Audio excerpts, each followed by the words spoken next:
Facebook Live, it's another day, it's another week, it's another time. Now, I apologize for the optics. I am in a phone booth here at the co-working facility. My neighbors and friends here at the co-working facility probably figure out where I do some of these from, but hey, I wanted to bring you some really vital, important stuff right here from this book that we're going to be masterminding right here at the co-working space. The 15 Invaluable Laws of Growth. I mean, I got to pinch myself, people. I get to align myself with some great growth material and be able to align what I'm doing with proven stuff that absolutely works. And today, what we want to do is talk about this law of intentionality, because we're not going to grow anymore unless you are like a second grader. The world is not going to any longer, for you or for me, conspire to move us along the line. When we graduated from high school, when we got out of college, when we dropped out of either one of those places, life stopped becoming automatic and we had to become self-generative. We had to generate our own solutions. We had to find our way out of our own problems and situations. And life gets a little tough sometimes when you do that. And it's really important to have some killer tips along the way. So I wanted to summarize the very law that I'm going to be presenting in our mastermind group in a few hours right here at the mill. It's called the law of intentionality. You know what? Because if we don't have more than good intentions, we're not going to live with purpose, and we're not going to live on purpose, and we're not going to get a whole lot much done if we are not intentional. Now, how many of us remember that old, now I'm talking about the first Star Wars here. I'm not talking about the new Star Wars or Jar Jar Binks or any of that stuff. I'm talking about the original Star Wars. Maybe Amy does. Good to see you, Amy. You rock. You inspire me. My gosh, you want to talk about somebody who's living with intention in the face of some really huge challenges. That's Amy jumping on the line with us right here, right now. Star Wars, they're going to blow up the Death Star. They got the X-Wing fighters, they're zooming in, and the guy says, almost there, and the other guy's like, stay on target. And the other guy's like, almost there, and they're flying in, and the other guy's like, stay on target, and they went in and they shot up the Death Star, and they blew up the Death Star. Now, what's the Death Star in your life? What's the Death Star in my life? Whatever this goal that we are trying to track with and blow up that Death Star, it's not going to happen without intentional action. And so we have to understand this law of intentionality. It just simply says the growth doesn't just happen. Goals don't just happen. And what's even more important than blowing up the Death Star every day is living in a way where we grow, where we don't just nail our goals, but we also grow a little bit or a lot every single day as we are crushing our goals. When they blew up the Death Star, they grew. When Luke Skywalker used the Force and he took that, blinders on and he used the Force and he blew up that Death Star, he grew a lot, and he was able to eventually conquer and kill his father, the evil Darth Vader. Why? Because he grew, and he grew into the person that could not just blow up an inanimate Death Star, but he could actually grow and conquer his own father with all that psychological mind games, like, Luke, I am your father, and search your feelings, you know them to be true. I mean, those were all mind games from Darth Vader trying to get Luke Skywalker to join the dark side.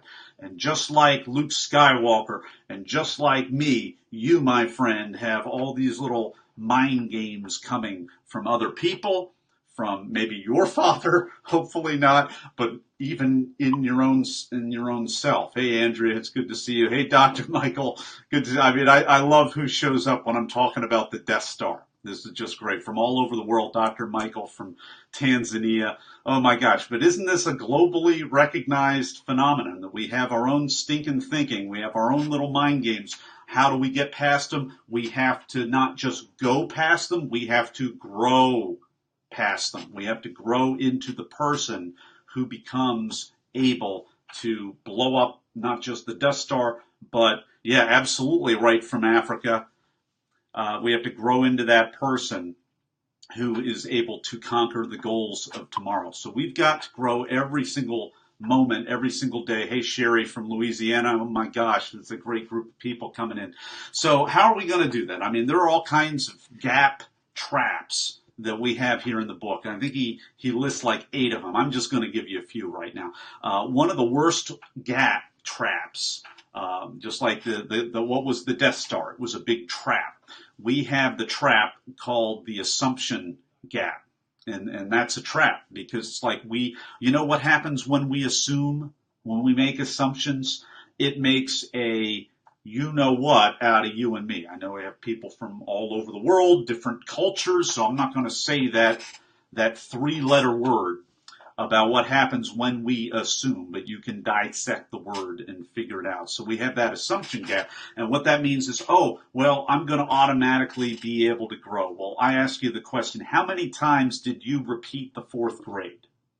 How many times when you were a kid you repeated the 6th grade? Hopefully you didn't. Hopefully you went through every grade once. But here's the difference between being in school and being an adult. Adulting, a lot of us, we're repeating the same year. I mean, it says so right here in the book. I mean, I love it. I think Jim Rohn originally came up with that. We're repeating the same year in life, and we're wondering why we're getting the same results. What do we have to do? We have to grow. We have to have a plan, and we have to have intentions and turn those intentions into intentional action. So we've got to grow. It doesn't happen automatically because just like physically we stop growing when we're 18, 19 years old, that's what happens in life also. Good to see you, Sam.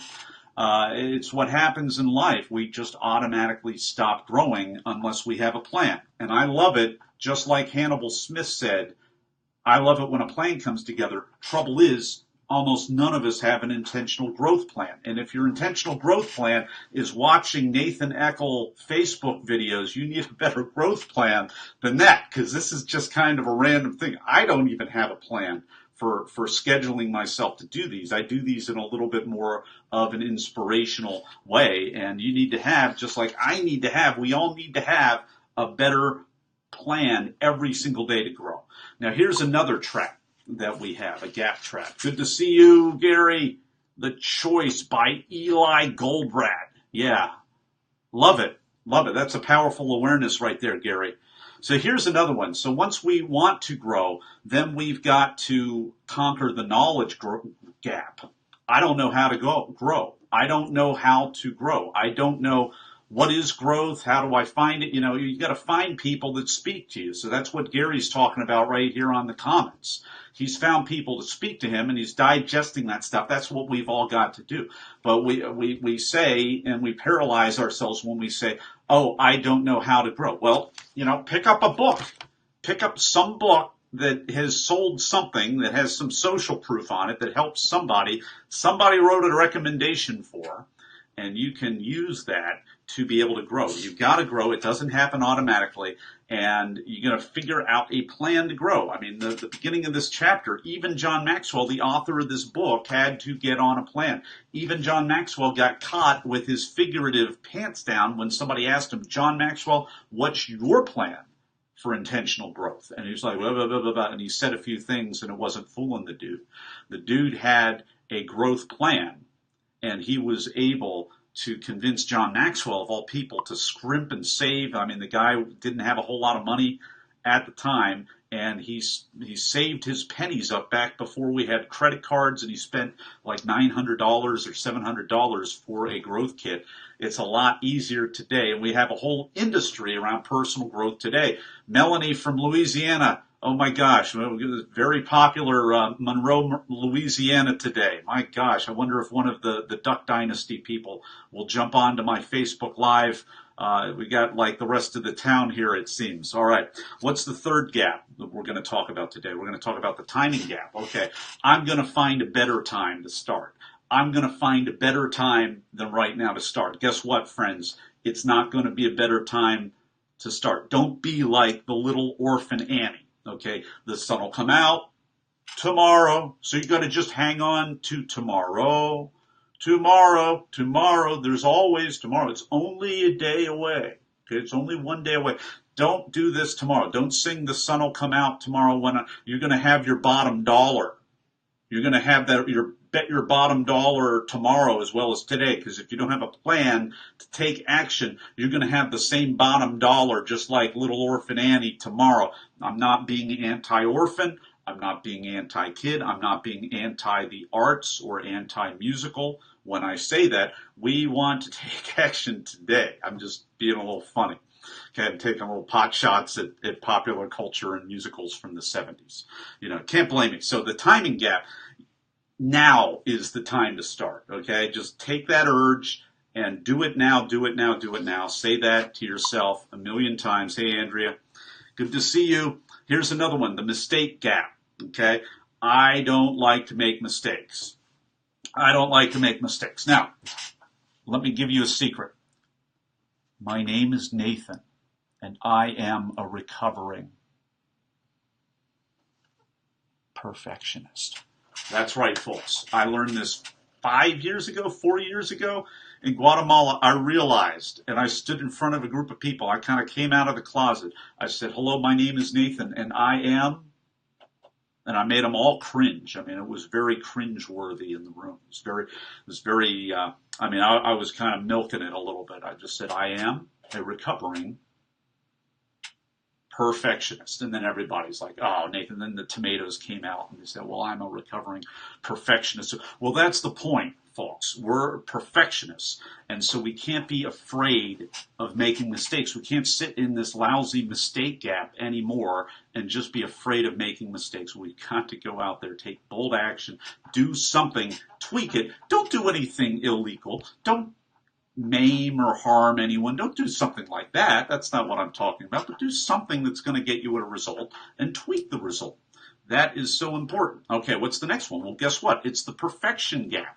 Oh my gosh, not only am I afraid of making mistakes because I'm a recovering perfectionist, but the perfectionist gap says that I have to optimize. I have to find the best and the perfect way. I have to not just do it perfectly, but I have to have the perfect plan before I start. Now, that is a bunch of BS, okay? It's a belief system, right? We don't say the other one. Belief system, okay? We've got to be able to just take action. Don't come up with a killer plan, all right? Unless you have a budget of hundreds of thousands of dollars. We're not talking about that. We're talking about making a difference today. And you do that by knowing that you don't want to have the perfect plan, but instead you want to just take action and tweak as you go rather than having the best way. Because the perfection gap says, I need the best way to move forward. Now, there are other gaps, but I want to go into the big fears that we all have. It's so important to be able to get past the fears that we have, because there are a ton of little fears that we all have, and we've got to get out of those 5 fears in order to make a difference. Here are 5 fears. You ready? We have the fear of failure. Oh my gosh, what if I make a mistake? What if I screw up again? Well, folks, here's the good news. You're not in school anymore. Okay, here's the even better news. You're not in college anymore. If you're watching this, you're definitely not working on a term paper or studying for a test. Guess what? We have to have a different learning model now that we have diplomas, or we just, better yet, even dropped out of school just to take action. Better yet. Why do I say better yet? Because mistakes are learning opportunities, and if we can stay curious and stay in the flow, we're going to have a lot better time in life. We're going to enjoy ourselves more. We're going to see the power of what we did in a good way, instead of just always using this archaic, ridiculous perfection academic rubric for everything. And I can tell you that because I used to be a graduate school instructor. Why do you think I'm not anymore? It's because I realized, oh my gosh, this is the wrong way to go about teaching. This is the wrong way for me to go about learning. I'm not enjoying this anymore. I'm not sure this stuff is as practically oriented as I need it to be, and I need to lead by example. So I found ways of really instructing and teaching people, but living it as well, instead of just teaching graduate school all the time. It's so important. Got to get past the fear of failure. So do I. Got to do that every day. Let's blow up that desk door. Here's the second one. Fear of trading our security for the scary unknown. Now, if they said on the Hobbit, if you want to get that ring, you want to have the ring, well, you got to get out of the Shire. You don't get the highs by playing it safe in your own little town. Got to get off the couch, stay away from the boob tube, go and get something, harness it, grab it, serve somebody, go after your dream today. You've got to trade in every day that security for the unknown. You've got to do it. Here's another one. Fear of being overextended, overdrawn financially. Fear of being bankrupt. This was a huge one for me for a long time because responsibility is so important to me. But I had to ask myself, responsible for what? God didn't just give me access to capital and access to money. God didn't just give me that, but he put an assignment on my life. Sorry to throw in the God card here, but you can replace it with the universe or my family or whatever. And there's a way to be very penny wise and pound foolish. I could manage my money and not pay more than $6.29 for a used personal growth book, but sometimes the opportunities are out there to meet other people and go to places. I went to Nashville last month and really got some killer value at a copywriting academy, for example. Met some great people out there. Brought people in as guests that I knew from other conferences I've been, and it was just a great experience. And I did that because I said, I don't want to be investing in too many things because it's all about not just money, but time and energy. And I said, this is going to be worth it. So we have time, we have energy, we have our potential, we have our dream, we have all those other things that are absolutely important to us. Morgan, it's good to see you, one of our TEDx Youth at Wilmington alumni. Man, I think everybody else who's commented, I don't know that anybody else has spoken at our TEDx Wilmington event, but Morgan has. She did a killer job. You want to talk about roping up your dream and seizing it and laying hold of it? That takes a sacrifice. Getting on our red carpet takes a sacrifice. It takes expense and it takes investment and it takes a lot of time.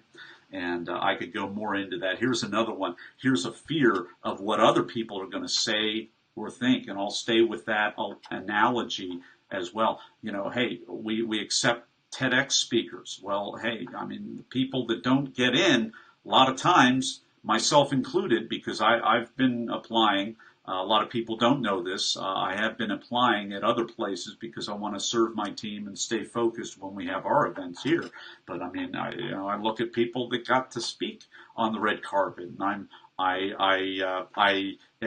trying to think of a better word than envious. I am happy for them, and I also want to be able to grow up into the same opportunity as well myself. So I guess that's a better way of saying it. So there's a fear when we have privilege or when we have an earned privilege, as Morgan had. She applied, she got accepted, and then she delivered.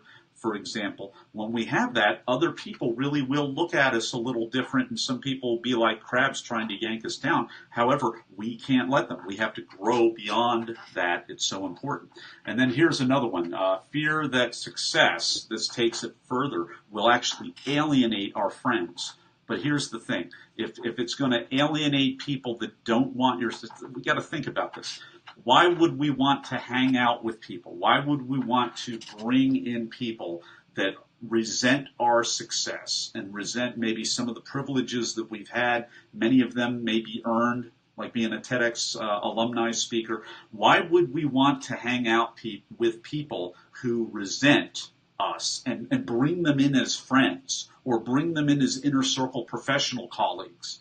You don't want to do that. So you're going to find, like I have, and maybe that like Morgan and other people have, that when you grow up to another level, you're going to have a new infrastructure of people at that level that will be like-minded. They're not going to be bad friends. They're going to be good friends. It's going to rock, and it's going to be awesome.